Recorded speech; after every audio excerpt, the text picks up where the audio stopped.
have some fun. Welcome in to the Appalachian Wireless Sports Overtime alongside Lauren Cash. I'm Jamie McCracken. This time tomorrow night, Kentucky will either be 38-0 or the Wildcats will not be 38-0 and their season will end. Yes, tonight's show, though, a mega preview of what is to come. Tomorrow night in Indianapolis, we'll take a look back at Aaron Harrison's shot that sent the Badgers home in last year's Final Four, and we'll check in with Duke and Michigan State, the other national semifinal. Yeah, first up, we have heard the comparison of this undefeated Kentucky team. Everyone points to that Bob Knight squad, 1975, 1976, where they beat Michigan to win the national championship and finished the year a perfect 32-0. But how about another comparison? The 1953-1954 Kentucky team also went unblemished 25-0. Our sports director Josh McKinney sat down with Pete Grigsby, one of the players on that UK team, and has more while Tanner Hesterberg previews what's next for the Wildcats and Badgers in Indy Saturday night.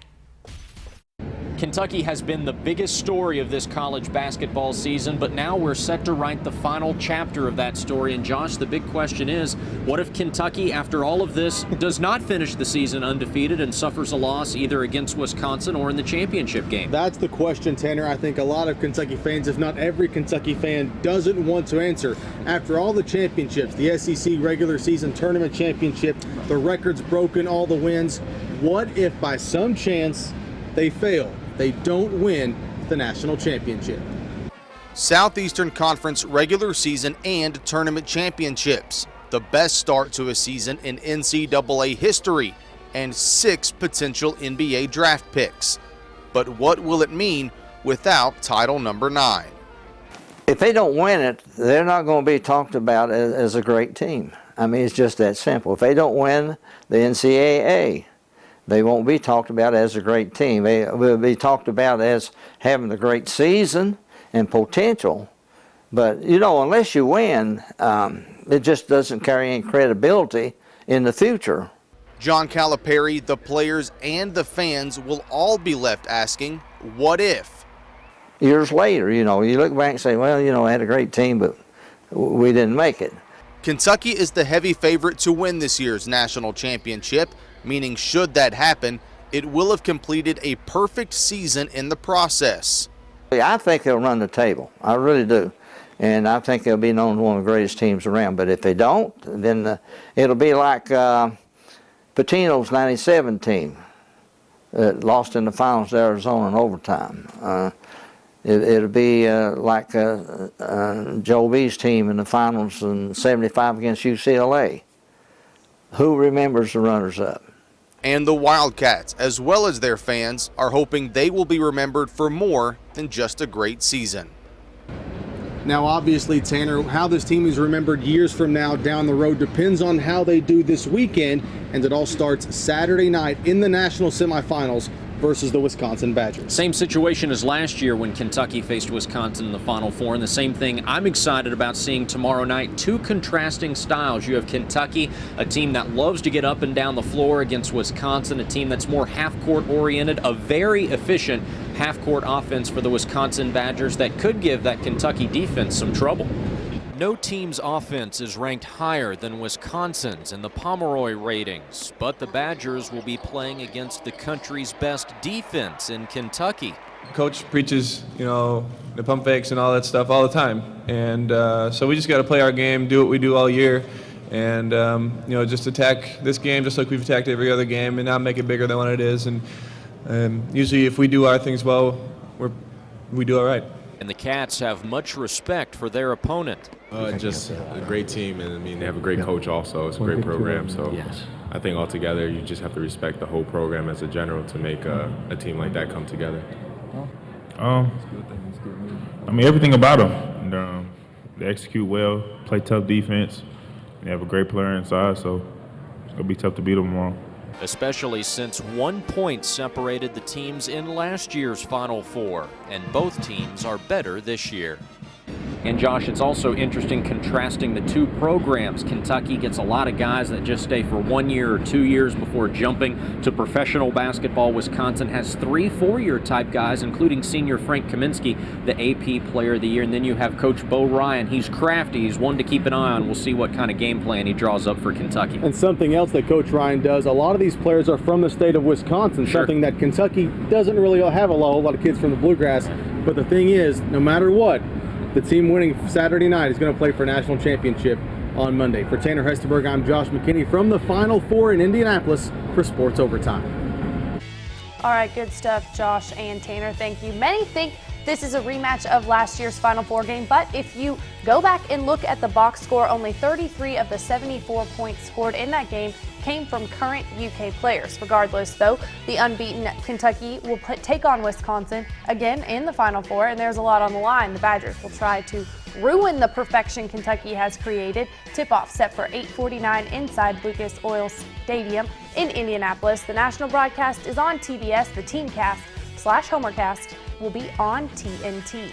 Now, there are going to be a lot of projected NBA draft picks in this Final Four game. 6 of those are projected first-rounders. According to NBADraftNet.com, Karl Towns is predicted to go #1 overall if he decides to come out. Trey Lyles there at 7, and Willie Cauley-Stein in Wisconsin. Sam Decker, who you just heard from, also projected as lottery picks, which means you are one of the first 14 guys selected in the NBA draft by non-playoff teams. Right behind Decker, AP Player of the Year Frank Kaminsky and freshman Devin Booker also seen as first-round picks. Meanwhile, Wildcats' Dakari Johnson and the Harrison Twins are projected to go in the second round. 9 total players just in tomorrow night's Kentucky-Wisconsin game.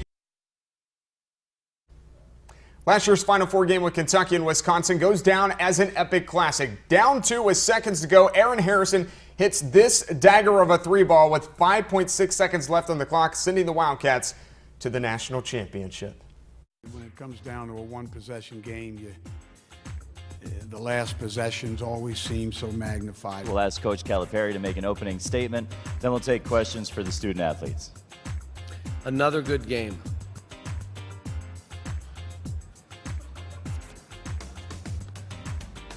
They've got to contain penetration, but then rebound. They've got to box out and get that loose ball. Now, you've watched me coach for how long? You know I never call a timeout there.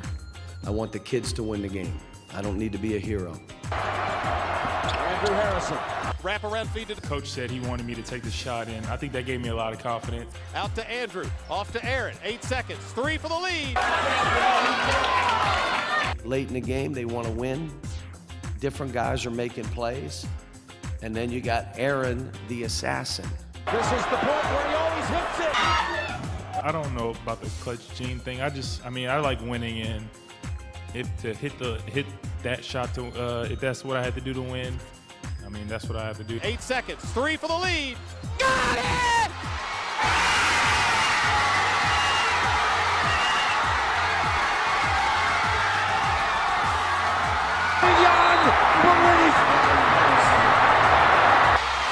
He did it again!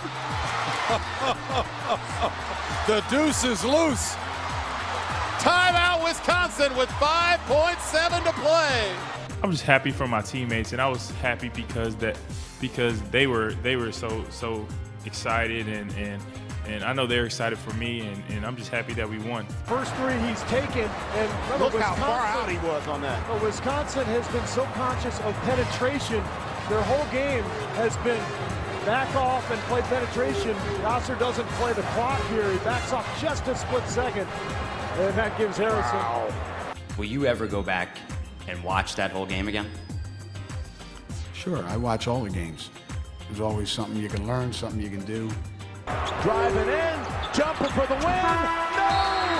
And Kentucky has done it again. But they can play that as many times as they want. It'll still go in. I don't think it's going to not go in. So anybody that watches it more than once, I feel sorry for them. If you know the result, why would you? I take that back. I watched Dumb and Dumber about 20 times. And I might watch it a 21st when I get home. Kentucky's going to Monday night to play Connecticut for the national championship. The Cats knock off the Badgers of Wisconsin 74-73. I expect this next game, to be the same kind of war we just been through. We've been through from LSU, unbelievable team, to Georgia, unbelievable team, to Florida. You know how good they are. Kansas State, Wichita State, Louisville, Michigan, Wisconsin, and now we got Connecticut. It's nuts. And we're still standing, which is great. Thank you. Thank you, Coach. The U-Pike Bears made it to the Elite Eight in the men's NAIA Division I national tournament this year. They also had some success against the Kentucky Wildcats in their exhibition game earlier this season. Yes, the Bears put up 40 points in the first half compared to UK's Sweet 16 opponent West Virginia put up just 39 in the entire game. Junior Bear guard KK Simmons actually led the game in scoring with 28 points. Karl Anthony Towns led UK with 22. Head coach of Pikeville, Kelly Wells, says when it comes to teams trying to beat the Cats, there's not a secret formula. Kentucky is just that good. Well, the bottom line is there's no easy baskets. We saw that at the beginning of the season. We now are seeing it towards the end of the season. And regardless of how they play offensively or how they feel about themselves, how their chemistry is, at the end of the day, they're extremely tough to get an easy shot on. We kept scooting back to get our good shots, and we had guys that could make some of those shots. Not everybody has that capacity to do that. You can't really speed them up, play them fast. It's really no future in slowing it down and trying to pound it inside. So you just have to have one of those nights. And a lot of these coaches are saying you have to play a perfect game to beat them. I'm not sure a perfect game beats them. I think they're that talented. Now to the other Final Four game. Duke and Michigan State will tip off before the Kentucky-Wisconsin game tomorrow night. Yeah, two legendary Hall of Fame coaches in Mike Krzyzewski and Tom Izzo. This is the 12th time Coach K has been to the Final Four. It's Izzo's 7th Final Four in his 19th year as the Michigan State coach. Today at the presser, he was asked about social media. You convey social media to be harmful or helpful to your players? I don't think the social media is helpful to any human being on the planet. How's that? And I mean that from the bottom of my heart. So if somebody wants to rip me for it or rip in recruiting for it, what good is it that you that this freedom to criticize people? And I never worry about what my players tweet. Never. I can control some of that. But I challenge every human being in this room. If they start talking about your son, your daughter on the social media like they do players, there'll be some fist fighting going on. So those of you that have to do it for a profession, God love you. I appreciate it. I respect it. I don't feel if you can't go eye to eye with somebody and tell them what your problems are, then you don't belong talking to me. Time now for our McDonald's Student Athlete of the Week, Megan Helton from Harlan High School. She is the captain of the Green Dragon cheerleading squad. She is also a part of the History Club, the Future Business Leaders of America, and National Honor Society. She's running track this year for Harlan and also works as a future problem-solving mentor for a local middle school team. Congrats to Megan Helton, our McDonald's Student Athlete of the Week. All right, now to the Long John Silver shot of the night to this guy. If you haven't seen this on YouTube yet this week, go look it up. It's got over 1.6 million views. It's called March Madness Target Card. This guy took his girlfriend on a shopping experience of her life, just dunking on her on the card. What do you make of that? That's some talent. Boom! I appreciate the girlfriend on this one. She's putting up with a lot. Thing goes for like 3.5 minutes. There's a nice little finger roll there, and he gives him the stare down. Wow. Well, that's it. Congrats to that guy for being our shot of the night. It was supposed to be nothing but nets. It was nothing but all cart. Correct. Yeah, this was a fast show for you. It was a really fast show for us. We'll be back tomorrow, though. Tomorrow, though, and it'll be more fun, I promise. Good night. Paper toss.